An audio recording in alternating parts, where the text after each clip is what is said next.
Hello and welcome to my top 10 games of 2013. Now, before I start with my official top 10 favourite games of the year, I wanted to go through a couple of honourable mentions. I've got 5 games here that, for one reason or another, didn't quite make it into my top 10, and I'll explain why. And these are in ascending order. First one we have here is Dead Space 3.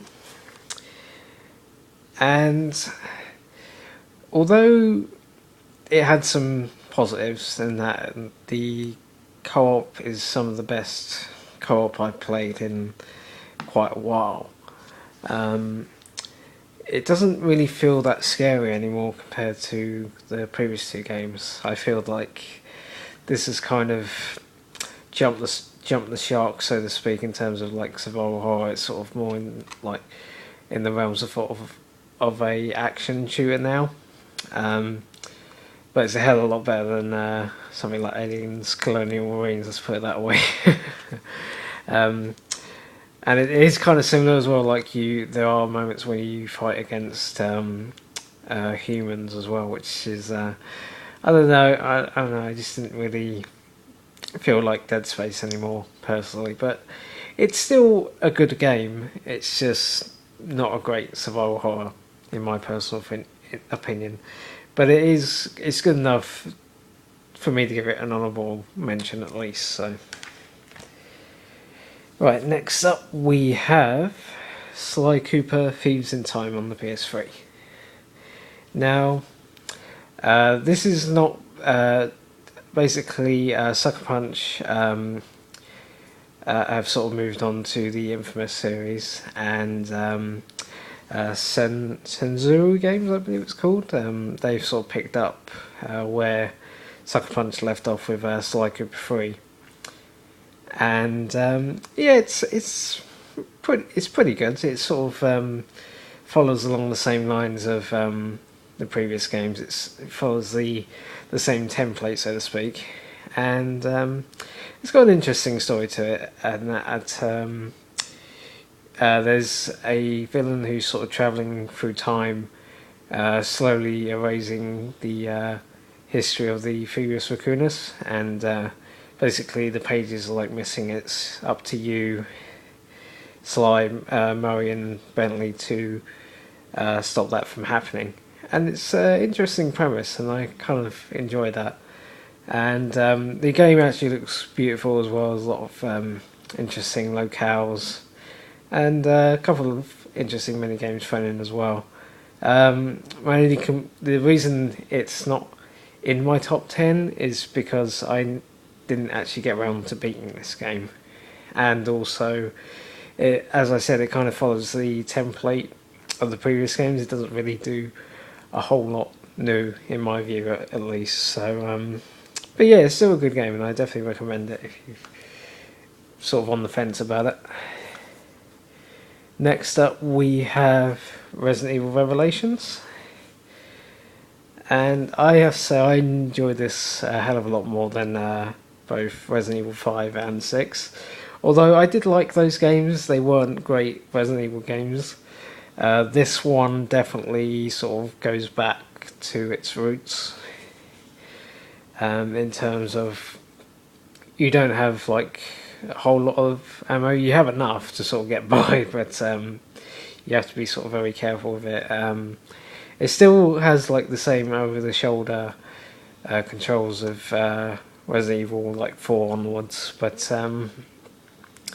yeah, I kind of enjoyed this one. My only complaint is, as I mentioned in Pickup's video back when I bought this, is that there's no ability to manually save.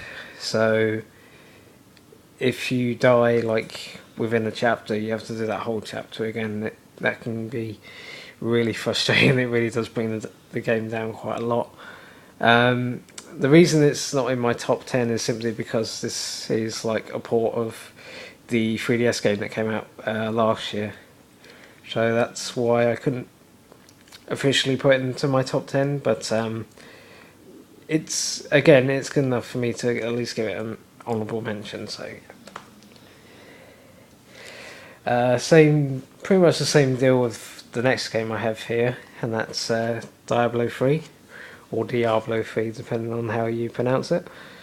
Um, and yeah, it's probably the best game I played with my friends, definitely, because it's not quite as great playing by yourself, but with up to like three other people, it's an absolute blast. And me and my friends have played through this game at least 3 times now, and we still haven't quite got bored of it yet, but we're sort of slowly getting there now because we sort of know what to do. But yeah, it's a really fun multiplayer game, and if you haven't bought it yet, you can. And you're sort of moving to the next gen. I believe it is available for both PS4 and Xbox One. Don't quote me on that. I think it's definitely is for PS4. I'm not sure about Xbox One, but yeah, really really good game. Um, Again, the reason it's not in my top 10 is because this came out last year on the PC. So if this had come out this year, then this would definitely have been somewhere in my top 10, most definitely. And finally, the game that came closest to cracking my top 10 is Rayman Legends. Now, I really enjoyed Rayman Origins, not Oranges. And yeah, that game was a fantastic platformer. I'd say even better than the recent 2D Mario games, without a doubt. This line of games are definitely better than those, in my view at least. But this one, visually, really upped the standards. I mean, like, Origins wasn't a ugly game by any means, but this one really, they really sort of got creative with the whole visual style that they sort of represented with this game. And it's a little bit tougher as well, but I don't mind that. I like the challenge.